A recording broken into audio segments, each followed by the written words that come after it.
बिस्मिल्लाहिर्रहमानिर्रहीम, अस्सलाम वालेकुम। मैं हूं नादिया राजपूत और आज की कहानी पाकिस्तान के एक नौजवान क्रिकेटर साइम अयूब के गिर्द घूमती है, जो अपनी जारहाना बैटिंग के अंदाज की वजह से बहुत तेज़ी से शोहरत की बुलंदियों तक पहुंचे थे, लेकिन एशिया कप 2025 में उनकी कारकर्दगी सबके लिए सवालिया निशान बन गई है।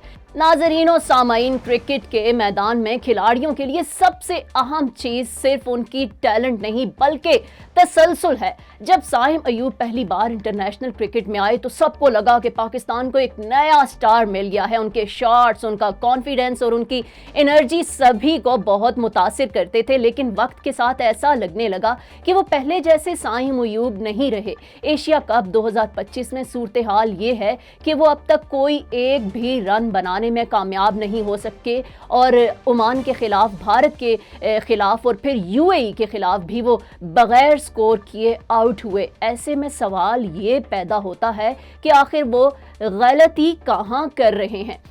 इसी मौजू पर साबिक मायानाज स्पिनर सईद अजमल ने एक टीवी प्रोग्राम में बड़ी खरी खरी बातें की। उनका कहना था कि साइम अयूब के खेल में वो जारहाना अंदाज अब नज़र नहीं आता जो कभी उनकी पहचान था।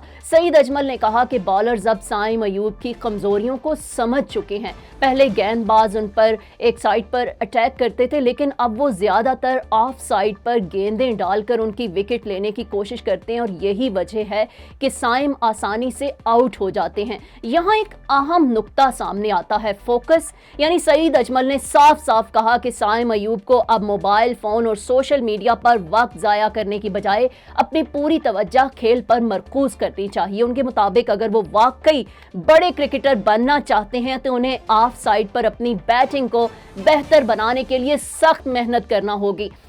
ये बात शायद सुनने में आम लगे, लेकिन हकीकत में ये बड़े सबक की तरफ है कि आज के दौर में सोशल मीडिया नौजवान खिलाड़ियों के लिए एक बहुत बड़ा जाल है।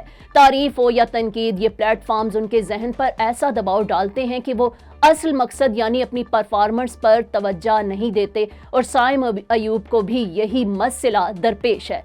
सईद अजमल ने एक और अहम पहलू की तरफ भी इशारा किया। उनके मुताबिक साइम अयूब बॉलिंग में अच्छी परफॉर्मेंस दिखा रहे हैं, लेकिन एक ओपनिंग बैटर के तौर पर यह काफ़ी नहीं। पाकिस्तान टीम को उनसे बैटिंग में भी भरपूर कारकर्दगी चाहिए। अब सवाल ये है, क्या साइम अयूब अपनी गलतियों से सीख पाएंगे? क्या वो वाकई मोबाइल फ़ोन और सोशल मीडिया की दुनिया से निकलकर अपने खेल पर मेहनत कर पाएंगे? क्रिकेट के शायकीन को उनसे बड़ी उम्मीदें हैं, क्योंकि जब टैलेंट मौजूद हो तो सिर्फ मेहनत और फोकस की कमी रह जाती है। आखिर में यही कहा जा सकता है कि साइम अयूब के लिए ये वक्त एक इम्तिहान है। अगर वो इस चैलेंज से निकल आए तो उनका मुस्तकबिल पाकिस्तान के अजीम ओपनर्स में शामिल हो सकता है, लेकिन वो अगर इसी तरह सोशल मीडिया की चकाचौंध में खोए रहे तो शायद उनका सफर बहुत जल्द खत्म हो सकता है। ये कहानी सिर्फ साइम अयूब की नहीं बल्कि हर उस नौजवान खिलाड़ी की है जो शोहरत और दबाव के बीच असल मकसद को भूल जाता है।